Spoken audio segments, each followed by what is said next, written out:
L'envie d'entreprendre, je l'ai eue assez rapidement.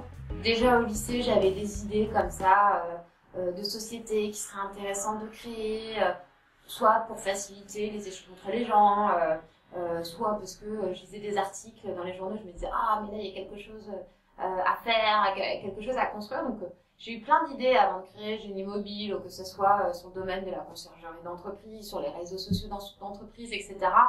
Donc en fait, je crois que l'envie d'entreprendre, je l'ai eue très très jeune et de manière assez naturelle. Peut-être par recherche de liberté. J'ai un profil école de commerce. En fait, j'ai fait un UT technique de commercialisation avant. Ensuite, j'ai rejoint l'ISC Paris, qui est une école réputée pour son système associatif, et c'est pour ça que j'ai choisi. J'avais déjà envie d'entreprendre et je me disais que le domaine associatif était un bon moyen de commencer. Du coup, en école, j'ai présidé une association d'aide à la création d'entreprises qui s'appelle Accède. On aidait les chômeurs à se reconvertir grâce à l'entrepreneuriat. J'ai présidé le bureau des élèves. Au-delà de s'amuser, c'était une opportunité pour moi de gérer 846 000 € de budget et une équipe de 8 personnes à temps plein. Ensuite, j'ai fait une spécialisation management des systèmes d'information où j'ai découvert l'univers de l'open source que j'ai trouvé formidable pour son côté communautaire et partage. Donc j'ai rejoint une société du domaine qui s'appelle l'Inagora. J'y étais ingénieure d'affaires pendant 2 ans et j'ai créé Génie Mobile de suite après. Génie Mobile, concrètement, c'est une société de services et un éditeur spécialiste du système Android, donc le système d'exploitation mobile. On a créé l'entreprise il y a 4 ans. À l'époque, il y avait beaucoup de gens qui créaient des applications, qui accompagnaient la création d'applications mobiles. Nous, on s'est plutôt intéressé aux pauvres directeurs informatiques qui voyaient arriver tous ces nouveaux terminaux mobiles en entreprise en se disant mais comment je vais faire pour les manager, pour les sécuriser, comment je vais répondre aux besoins de mes clients internes qui vont me demander de développer des applications ou d'adapter nos offres métiers sur ces technologies mobiles. Donc on a lancé une société de services d'abord experte du système Android. Et dès qu'on a pu, on a commencé en fait à construire des briques logicielles, des solutions permettant d'apporter toute la couche d'outils industriels pour un usage d'Android en entreprise. Aujourd'hui, on a des équipes à Paris, on a des équipes à Lyon, on a des équipes à San Francisco. On a une personne qui travaille depuis Los Angeles, deux autres depuis New York. Comment on fait pour travailler ensemble? C'est simple, on utilise des solutions de visioconférence, que ce soit Hangout, la solution de Google, que ça soit Slack qui nous permet d'avoir des discussions de groupe directement depuis nos smartphones, et ça fonctionne bien. Et ça rejoint le propos de dire on peut créer aujourd'hui une entreprise que ce soit à La Réunion ou en Martinique, parce que grâce à ces solutions on peut travailler avec des gens qui sont à l'autre bout du monde.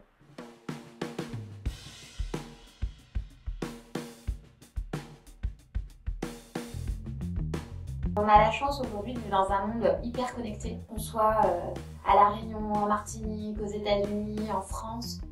On peut presque démarrer avec les mêmes chances aujourd'hui.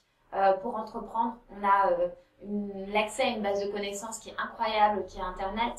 Le réseau se fait aussi facilement. On a des associations comme Outre-mer Network qui sont extrêmement dynamiques pour soutenir les entrepreneurs ultramarins. Donc je dirais...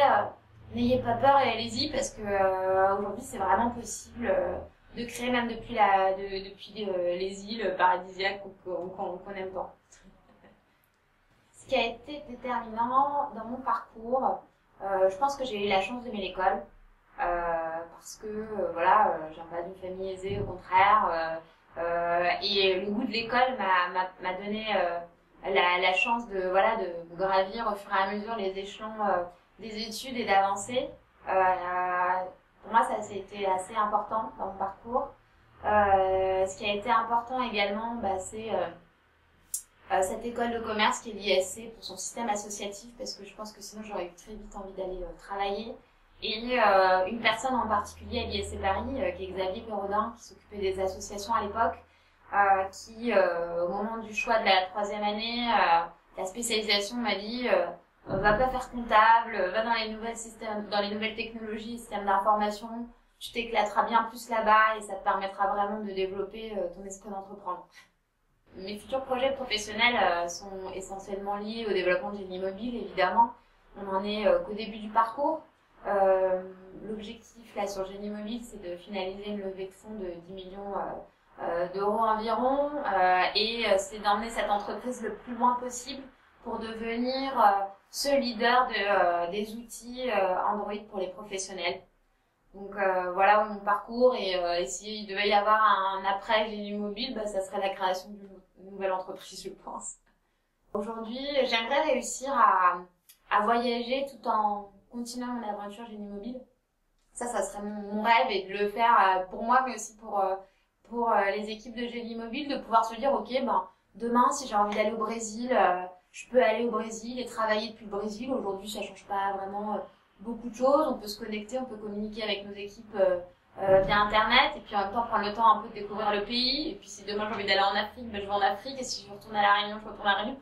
Ouais, ça serait ça mon rêve, de pouvoir continuer de développer l'entreprise tout en découvrant le monde. Je suis née en métropole, mais j'ai grandi dans la culture créole. Moi, je suis réunionnaise, mais mes deux parents, en fait, viennent de Saint-Louis à La Réunion, et une partie de la famille de la rivière Saint-Louis.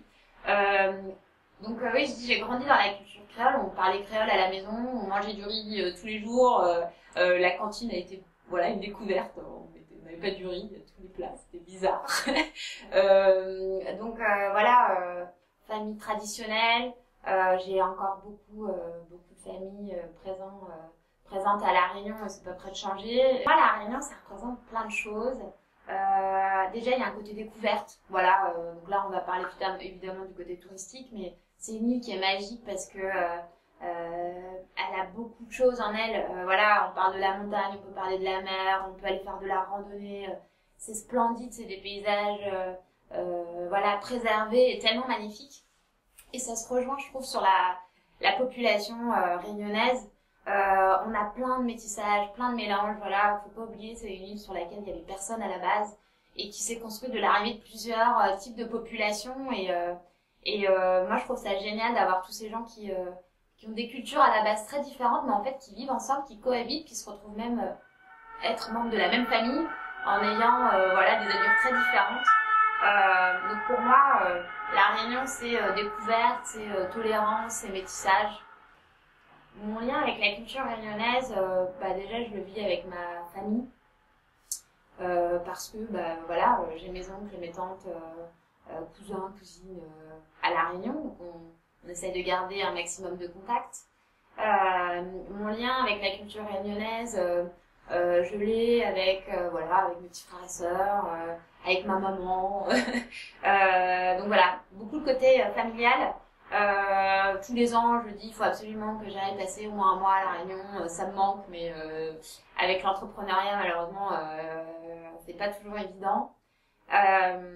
Et le lien avec La Réunion, je l'ai en participant à des événements aussi outre-mer, notamment avec Outre-mer Network, qui est l'occasion d'échanger avec des ultramarins, des objets qui symbolisent la culture réunionnaise.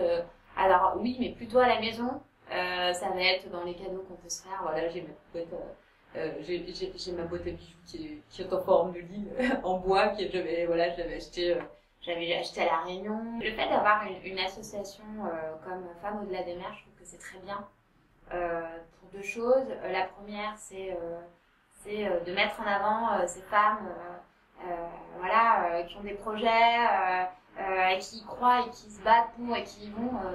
C'est génial, et que ce soit pour des femmes et en plus ultramarines, je trouve que ça associe deux causes qu'il faut pousser, donc c'est parfait. La transmission, ça peut vouloir dire beaucoup de choses. Moi, quand on me dit transmission, je pense à la transmission des valeurs, la transmission des savoirs, la transmission des origines, et pour moi, c'est vraiment important. Avec tout ce qu'on peut vivre aujourd'hui dans nos différentes cultures, l'éducation est centrale, et il faut pas louper cette étape pour les prochaines générations.